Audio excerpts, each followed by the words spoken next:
Maraming mga mababait na Kuwaiti. Of course, majority of the Kuwaitis are good people. But there are a number of them who are, ayoko na magsalita. So yun ang sasarain natin. So pwede ba yun? From now on, new screening? Ang ini-screen natin yung nakakatawa eh. Kung hindi natin, ang in-screen natin yung OFW natin. And then yung agency. Of course, nakakatulong yun. Pero wala pa ako narinig na ini-screen natin yung employer. Ito bang si employer na si Abdul, walang bang pangalan niya?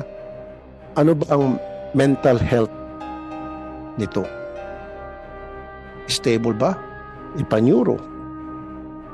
Ano ba ang record nito? Ito ba'y nakulong na? O ito ba'y may reklamo na sa kanya ng pananakit? Mga ganun ba?